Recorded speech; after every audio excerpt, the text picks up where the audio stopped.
Halo para sahabat khotbah, jumpa lagi dalam Sermon Lighting kita minggu ini, minggu ketujuh setelah Pentakosta. Bersama dengan saya, Lina. Dan saya Sali.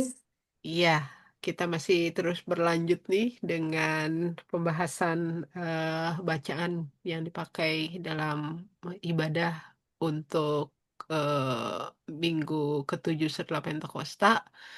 Yang dipakai leksionari ya, menggunakan leksionari.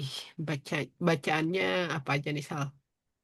Ya, Kalina dan sahabat-sahabat khotbah, bacaan yang akan kita percakapkan saat ini terambil dari Kejadian pasal 18 ayat 20 sampai 31, Mazmur 138 ayat 1 sampai 8, Surat Kolose pasal 2 ayat 6 sampai 15 dan Injil Lukas pasal 11 ayat 1 sampai 13. Ya, kita kayaknya agak sedikit ya bisa disebut bacaan kita sedikit memudahkan buat teman-teman yang mau berkhotbah atau mempersiapkan ibadah, yaitu bicara tentang sesuatu yang sudah sangat biasa dalam kehidupan Kristiani, yaitu doa. Ya. Betul. Mhm. Mau mulai, Sal, apa yang bisa kita gali lewat doa, lewat bacaan-bacaan tentang doa? Ya, boleh. Em, kita mulai dari Kejadian pasal 18 ayat 20 ayat 20 sampai 31 ya. Di sini kita mendapati sebuah cerita tentang Tuhan yang turun untuk melihat dan bertindak. Memang gambaran Tuhan di sini sangat antropomorfis ya. Ketika Tuhan mendengar ada keluhan tentang kefasikan, maka Allah sebelum dia bertindak melakukan cek dan recheck Hmm. supaya terbukti bahwa memang dia adalah hakim yang adil gitu ya, nggak langsung menghukum orang atau suatu bangsa tanpa ada pertimbangan tertentu. Iya. Atau Nah, ada cuma dua dari cara kerja dengar-dengaran Tuhan. ya, Betul, bukan cuma dari dengar-dengaran aja. nggak hanya dari dengar dengan gosip dan gibah ya. Tuhan Iya. kita nggak begitu. Tuhan kita adalah Tuhan yang adil gitu ya, nggak hanya mendengar tapi ngecek langsung turun Mm-mm. ke lapangan. Nah, Iya. jadi ada dua cara kerja Tuhan.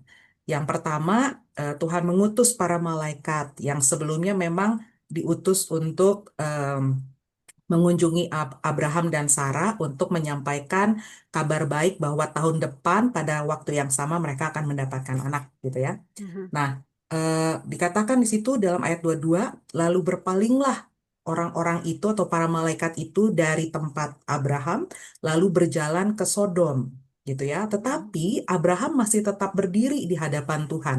Ini unik ya frase ini. Iya. Abraham tetap berdiri di hadapan Tuhan.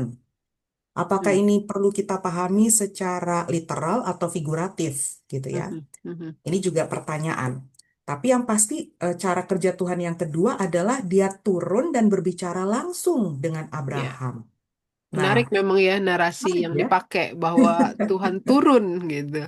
Ini Betul. seperti apa ya? Ini sangat familiar ketika kita kaitkan dengan Perjanjian Baru ya, yang Allah menjadi manusia gitu. Ya, Saya membayangkan itu. Oh, ini ternyata di Perjanjian Lama juga gambar tentang Allah yang turun melihat secara langsung, ya menyelidiki, bahkan juga menurut saya memperhatikan ya kesusahan, peristiwa yang terjadi.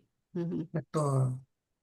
Dan ketika Tuhan turun, dikatakan juga dalam ayat 23, Abraham mendekat.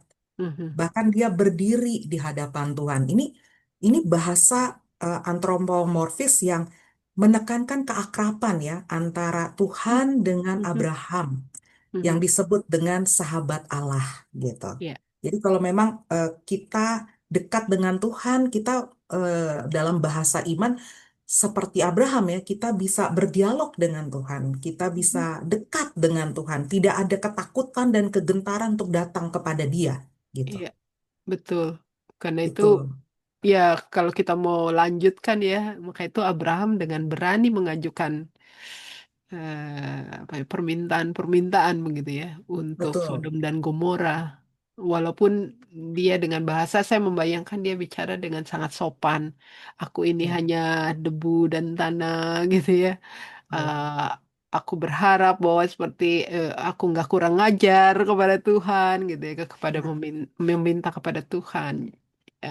Jadi memang menurut saya sih di sini memang sangat dekat, tetapi juga ada rasa hormat ya. ya. Aha, itu. Ada rasa hormat, ada rasa segan, ya, Mhm, mhm. ada rasa apa ya, keyakinan juga ya bahwa Iya. apa yang dia sampaikan, bargain yang dia sampaikan kepada Tuhan itu Tuhan pertimbangkan, Mhm, gitu. Dan terbukti memang ya tadi dalam bacaan kita Abraham memohon sekali supaya Tuhan tidak melenyapkan orang-orang benar bersama dengan orang-orang fasik gitu. mhm, mhm. Karena itu Iya. dia bargain jikalau ada 50 aja, boleh nggak Tuhan? Jangan dihukum. Terus dia sadar lagi, dia turunnya lagi. Kalau ada 45 aja Lima. boleh nggak? Iya. Terus dia ingat lagi, waduh kalau nggak nyampe 45 gimana? Turun lagi. Kalau hanya 40, kalau hanya 30, kalau hanya 20, kalau hanya 10 10. akhirnya. Iya. Iya. Wah, ini benar-benar Abraham berdiri sebagai pribadi yang tahu bahwa masyarakat tetangganya gitu ya dari Mhm, kotanya itu di Sodom dan Gomora itu akan menerima hukuman Tuhan. Dia bukan tipikal orang yang bertepuk tangan gitu. Wah, kamu kan mhm. orang jahat makanya bakal dihukum sama Tuhan gitu. Iya. Walaupun dia punya pilihan seperti itu. Iya. Tapi gambaran Abraham di sini bukan orang yang seperti itu ya. Betul. Ya, tadi adalah orang yang mau berdiri di hadapan Tuhan demi keselamatan orang-orang yang tanda petik melawan Tuhan, melakukan hal yang jahat gitu. Mhm, mhm, mhm. Iya. Supaya Dia hukuman Tuhan itu dibatalkan ya. betul. Dia di sini kita lihat apa ya, wajah Abraham itu memang dia bukan seorang yang egois ya di dalam doanya. Kadang-kadang kan harus kita akui ya, doa kita coba kalau kita persentase gitu ya, banyak sekali doa yang keluar dari mulut kita itu lebih Ya, banyak untuk diri kita sendiri gitu ya. ya, Tetapi di sini kita belajar bagaimana Abraham memberi wajah yang berbeda terhadap doa itu sendiri. Bahwa ya, doa tidak melulu tentang diri sendiri gitu, tetapi doa bicara tentang keselamatan orang lain gitu. ya, Itu betul. yang saya lihat dan juga bagaimana dia betul tadi yang kata kamu Sal bahwa dia sangat percaya tentang Allah yang Ya, adil gitu. mm, Keadilan yang memang bukan seperti keadilan yang manusia punya gitu. Ya, ya, karena itu dia percaya bahwa Allahnya pasti akan bisa menyelamatkan kalau sekalipun ada 10 orang gitu. ya, Ya kalau betul. kalau membayangkan 10 orang mungkin wah udah tinggal berapa persen dari seluruh penduduk kali ya. Ya, wah, Tapi berapa tuh?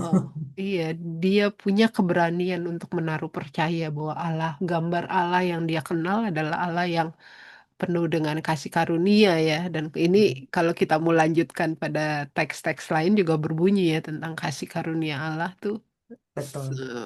muncul lewat keadilannya yang berbeda dengan apa yang dipahami oleh manusia. Betul. Dan satu highlight lagi yang bisa kita petik dari teks ini adalah selain Tuhan itu panjang sabar dan berlimpah kasih setia, juga adil karena itu dia tidak asal menghukum. Yang paling penting dalam relasi Tuhan dan Abraham adalah orang benar itu matters untuk Tuhan. Hmm, hmm, Seberapapun kecilnya jumlah mereka gitu. mhm, Gitu. Bahkan kalau dibandingkan tadi aku dengar Kak Lina bilang kita nggak tahu ya berapa prosentase populasi kota Sodom penduduk di kota Sodom dan Gomora. Tapi mhm. kalau misalnya saja ya lebih dari berapa 10.000 orang, tapi kalau hanya ada 10 aja itu kan berarti wah kecil sekali gitu. Iya, Tetapi iya, karena orang yang benar ini maka yang lain akan diselamatkan. Wah, kalau begitu orang benar itu matters untuk Tuhan. Betapa pentingnya kita orang-orang percaya hidup benar di tengah situasi masyarakat yang sebenarnya challenging buat kita dan sangat gampang untuk mempengaruhi kita untuk ikut arus zaman gitu. iya, iya, iya. Mhm. Hmm, Ya mungkin gitu. ini saya jadi ingat kita bisa juga mengkaitkan dengan Kolose ya. Ya. Kalau ketika bicara tentang orang benar itu medal buat Tuhan, lalu juga dikaitkan dengan bagaimana menjadi benar di tengah ya dunia kita gitu. Itu kan juga memang yang diungkapkan di dalam surat Kolose ya. Mau bicara tentang bagaimana identitas jemaat Kolose yang yang hidup karena Kristus, dibangun berakar ya di dalam Kristus. Ini kan sebuah identitas yang ingin dimunculkan di dalam surat Kolose. Lalu kemudian dibandingkan dengan filsafat-filsafat, dikatakan filsafat palsu zaman ini dan zaman pada zamannya pada waktu itu gitu. Mhm. Ini kan sebuah ingatan lagi ya bahwa menjadi benar di dalam iman kepada Kristus ini sangat penting ya. Ya, Hmm. betul. Terkait dengan Jadi, mungkin relasi ya, bicara tentang relasi dengan Tuhan. betul. Dan relasi dengan Tuhan itu dalam surat Kolose memang highlightnya tinggal di dalam Kristus gitu. Mhm. Mhm. Menerima Kristus dan Kristus yang diam di antara kita secara jasmaniah, sorry, Kristus yang di dalamnya berdiam secara jasmaniah seluruh kepenuhan kealahan. Tadi Kalina udah menggarisbawahi ini Allah yang datang turun di Mhm. tengah-tengah kita, sehingga respons kita terhadap Allah yang hadir di dalam Yesus Kristus ini adalah seperti Abraham, mendekat kepadanya. Tetapi kan untuk mendekat, kata mendekat ini kan bukan hanya soal doa ternyata ya. Ya. Kalau menurut Kolose, doa itu bagian dari cara mendekat, tetapi eh, tidak boleh berhenti hanya pada doa, tetapi harus pada tahapan-tahapan yang lain, cara hidup yang berakar, bertambah teguh dalam iman, hati yang melimpah dengan syukur, tapi juga waspada terhadap filsafat kosong dan palsu Mhm. tadi Mhm. Mhm. supaya eh, ya kita Iya. yang orang benar ini nggak hanya tampak bahwa kita sudah dibaptis, tadi sudah dikuburkan dalam baptisan dan turut dibangkitkan oleh kepercayaan kita pada kuasa Kristus gitu. Tapi memang Mhm. nyata gitu. Ini bukan Iya. sekedar apa ya namanya ritual, tapi ini cara hidup orang benar yang diminta oleh Tuhan Ya, atau kalau bagi kita kita. mau memperluas definisi doa itu sendiri gitu ya, Ya. kan doa juga seringkali disebut sebagai sesuatu yang eh, aksi yang kita lakukan, aksi terhadap apa yang kita doakan gitu. Ya. Ketika kita bicara tentang misalnya kita mohon pengampunan dari Tuhan, maka yang kita lakukan adalah bagaimana saya mengampuni gitu kan. Ketika saya memohon keadilan gitu kan, maka keadilan itu juga lah yang kita berlakukan. Jadi Ya. ya menurut saya kalau kita mau memperluas definisi doa gitu ya, bukan cuma sekedar ritual ya atau kata-kata yang keluar, tapi bagaimana doa itu dihidupi dalam hidup Ya. sehari-hari. Ya, jadi kadang-kadang memang jawaban doa itu terjadi juga ketika kita melakukan apa yang kita doakan. Iya. Wah, ini bagus banget nih. Ya. Tapi kalau kita lihat lagi nih Kak, menarik dengan Mm-mm. apa yang tadi Kalina katakan. Lakukan apa yang kita doakan. Cuma Mm. persoalannya sekarang banyak orang Kristen yang ragu-ragu untuk datang kepada Tuhan dalam doa Mhm. gitu. Udah ada keraguan apakah Tuhan mau mendengar suara saya, apakah Tuhan mau Mhm. mendengar Mhm. permohonan saya gitu ya. Mhm. Karena itu mungkin dalam Injil Lukas pasal 11 bukan kebetulan ya Ya. para murid itu meminta Tuhan Yesus mengajarkan doa yang benar itu seperti apa contohnya Mhm. gitu. Mhm. Karena kan memang di zaman itu para rabi juga biasanya mengajarkan doa tertentu kepada murid-muridnya. Nah, Mhm. para murid meminta kepada Tuhan Yesus, tolong ajarkan kami doa itu yang benar seperti apa sih gitu. Apakah Mhm. seperti orang Farisi tuh di pinggir-pinggir jalan, suaranya besar-besar dengan gestur Mhm. tertentu. Apakah seperti itu? Ternyata enggak. Apakah Ya. dengan bertele-tele panjangnya doa itu menentukan Tuhan mendengar dan menjawab doa kita? Ternyata enggak, gitu. Mhm. Mhm. Contohnya adalah Yesus memberikan contoh doa Bapa kami. Kalau kita lihat bentuk doa doa ini sebenarnya sangat to the point ya, nggak bertele-tele Iya. dan diawali serta ditutup dengan pengakuan iman akan Ya. kekudusan Allah, Ben- Mhm. kekuasaan Tuhan. Misalnya kekuasaan itu tercakup dalam permohonan kita untuk supaya Dia melepaskan kita dari pencobaan. Mhm. Tapi juga ada pengakuan tentang kemurahan hati Tuhan, karena itu kita berani meminta kepada Tuhan makanan setiap hari. Iya. Tapi juga ada pengakuan akan belas kasihan Allah, sehingga kita memohon pengampunannya gitu. Mhm. Ini Memang kompak lebih, banget ya. iya benar, lebih singkat dibandingkan versinya Matius ya. Betul. Itu. Mhm. Iya. Gitu.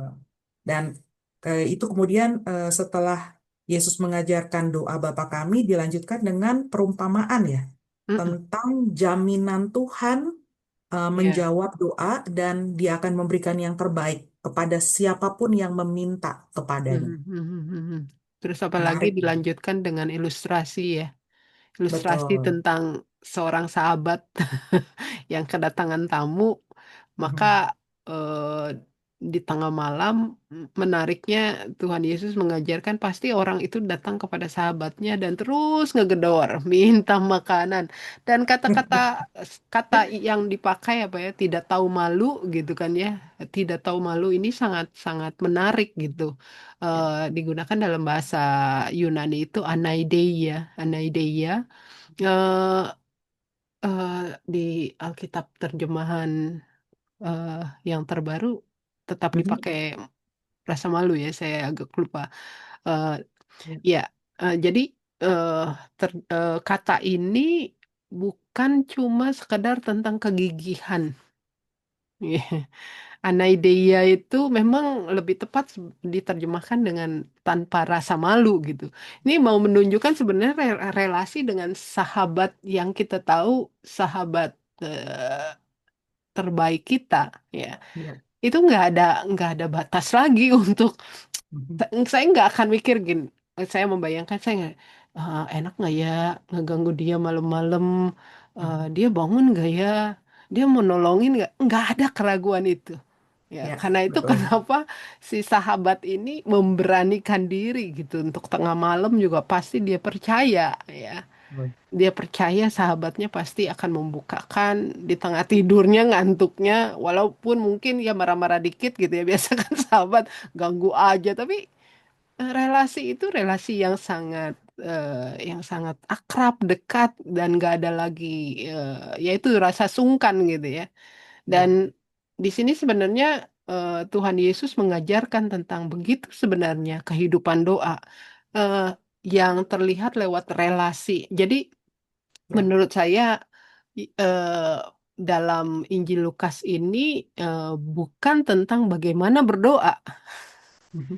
tetapi lebih pada bagaimana saya menaruh percaya kepada Tuhan, Ya, bagaimana betul. saya punya relasi yang baik dengan Tuhan, gitu.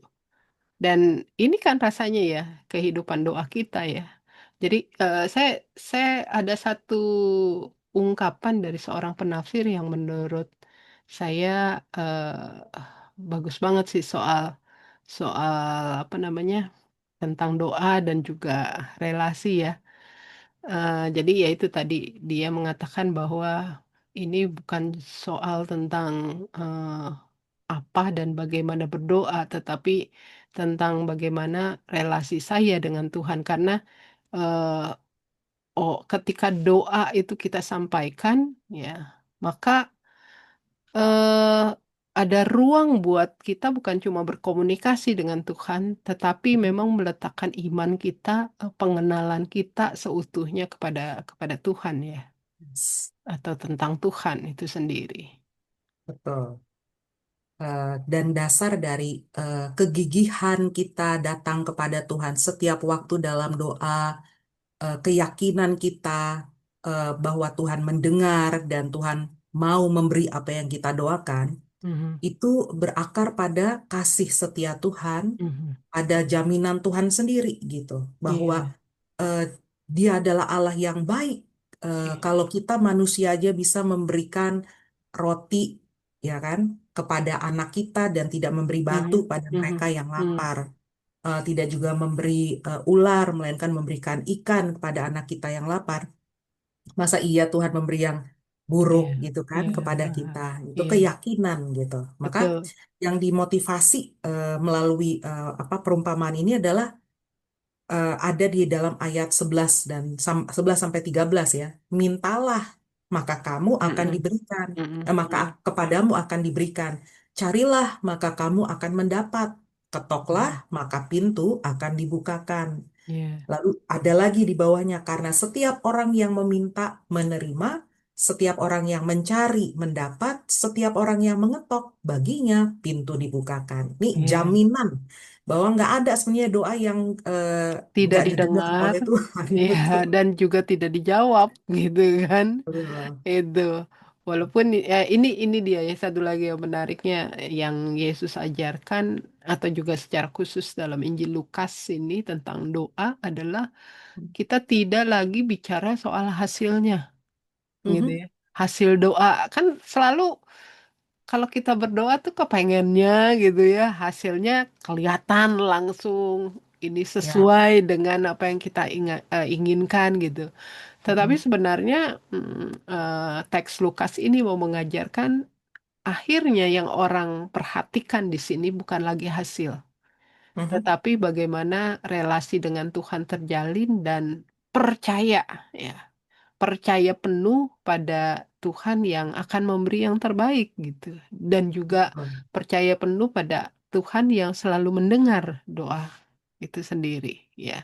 Setuju. Sehingga tidak ada keraguan kita untuk ngomong apa aja, minta apa aja, mau mengekspresikan doa kita, perasaan kita, emosi kita, dan lain-lain. Nggak ada rasa takut, bahkan seperti Abraham tadi ya, nggak ada rasa takut bahkan untuk meminta sesuatu yang kayaknya sulit untuk dipahami ya.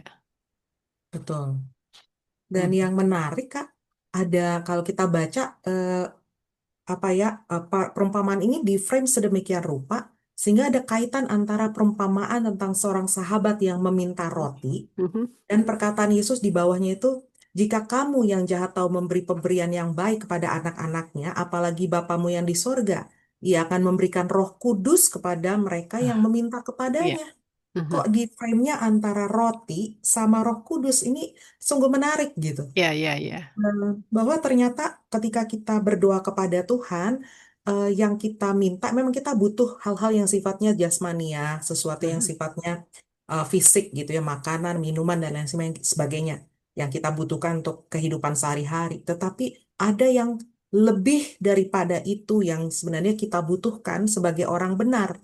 Mhm. Karena kita nggak mungkin hidup dalam kebenaran tanpa bimbingan dan penyertaan Roh Iya, Tuhan. iya. Gitu. Mhm. Bahkan menurut saya ketika di sini dikaitkan doa dan Roh Kudus begitu ya. Ini sekali lagi ini yang tadi kita diskusikan bahwa akhirnya tuh doa itu akan membentuk iman kita tidak lagi fokus pada hasil Mhm. ya, tapi pada relasi dengan Yes. Tuhan gitu. Dan ini kan juga saya ingat Roma ya, Roma 8 juga Rasul Paulus juga yang mengatakan bahkan di saat kamu tidak bisa berdoa, Roh Kudus yang berdoa bagi kamu. Ya. Amin.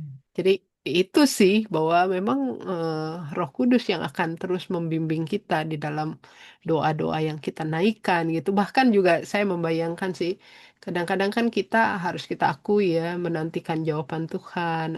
Hmm. Kadang kita lelah atau Ya. kecewa gitu ya. At- Bahkan takut loh. iya Kok bener, datang-datang jawabannya. iya takut Aduh. begitu ya. Hmm. Tapi dengan dengan melihat bahwa ada Roh Kudus yang berdoa juga di dalam doa, dia akan mengajarkan kita untuk menghadapi ketakutan itu, gitu ya. Akan menuntun kita juga untuk di tengah kekecewaan, lalu kemudian melihat ada yang berbeda, Mhm. yang Tuhan jawab gitu ya, bukan yang seperti yang kita inginkan, tetapi apa yang memang yang terbaik ya. Ada prosesnya lah. Itu menurut saya itu indahnya hidup doa.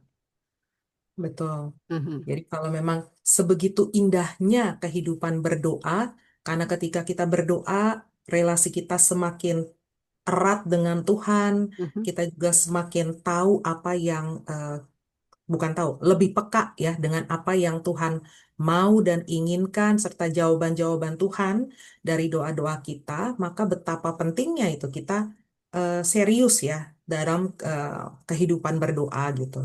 Mhm. Jangan sampai waktu kita untuk chatting, untuk apa namanya melihat banyak berita di media sosial lebih banyak gitu menyita waktu kita ketimbang untuk berdoa gitu. Mhm. Mhm. Akibatnya kita seringkali kehilangan apa relasi yang akrab itu dengan Tuhan gitu. Iya, Ini iya. perlu kita waspadai juga ya. Jadi Mhm. pesan ini sangat penting juga untuk kita, khususnya para pengkhotbah. Nah, ini sebagai pengkhotbah kan kita kayak seperti apa ya, tanda petik mediator gitu ya antara eh, kehendak Tuhan yang kita coba cari melalui firman yang akan kita khotbahkan dan kita sampaikan itu kepada umat. Nah, sebagai tanda petik mediator, itu kita juga perlu punya relasi yang akrab dengan Tuhan. Kalau enggak, sulit juga kita punya kepekaan kira-kira apa ya isi hati Tuhan melalui firman yang akan kita sampaikan. Gitu. Mhm. Mhm. Mhm. Iya. Jadi doa Ini juga penting sebelum kita mulai menulis khotbah. betul, betul. Ini yang Jangan balik sampai lagi lupa. pada Hmm. relasi juga kelihatan ya, lewat kalau teman-teman mungkin berpikir untuk khotbah dari Mazmur juga ya, Hmm, relasi menarik. percaya bahwa Allah akan mendengar doa gitu kan, itu juga disampaikan oleh pemazmur. Mhm. Betul. Jadi Ya, alasan untuk berdoa itu banyak ya. mhm. Dan di dalam berdoa itu juga bukan hanya permohonan, Daud Betul. mengajarkan kita doa juga harus Ucap dipenuhi dengan syukur, rasa iya. syukur, Mhm. betul. Iya, iya, iya. Dan alasannya banyak banget kalau kita lihat Mazmur ini. Mhm. Alasannya adalah karena kasih setia Tuhan, Mhm. karena nama dan janji Tuhan itu melebihi segala sesuatu. Betul. Tuhan menambahkan kekuatan dalam jiwa Daud. Mhm. Tuhan menjawab ketika Daud berseru kepadanya. Mhm. Tuhan Iya. mempertahankan hidupnya ketika dia Mhm. ada dalam kesesakan. Kesesakan, ya. Terus apa? Tuhan mengulurkan tangan Mhm. terhadap amarah musuh-musuhnya. Jadi Tuhanlah yang berperkara gitu kira-kira terhadap Mhm. orang-orang yang Mhm. menjahati Mhm. Daud. Bahkan Iya, Tuhan menyelesaikan bagi iya. Daud Mhm. perkara-perkara sulit ini tuh kan. Iya, Jadi memang banyak alasan kita untuk bersyukur iya. Tuhan dalam doa ya. Betul, betul. Dan juga yaitu menaruh iman kita ya Ya, pada Allah. betul. Gimana? Jadi Ya, apakah kita akan lanjut berdoa? pasti dong. Iya, karena itu ini bagian dari bukan hanya sekedar ritual ya, Ya, tapi inilah hidup kita, ya, bersama dengan Tuhan, bersama dengan diri sendiri menurut saya dan juga bersama dengan orang lain. Dan itu nyata di dalam doa sebenarnya. setuju. Oke, para sahabat khotbah, selamat bersiap buat yang akan berkhotbah atau juga para sahabat yang akan beribadah pada minggu minggu ini. Kiranya apa yang kita bahas ini menolong para sahabat semuanya. Sampai jumpa minggu depan. Bye-bye. Tuhan Selamat berkati. melayani. Bye.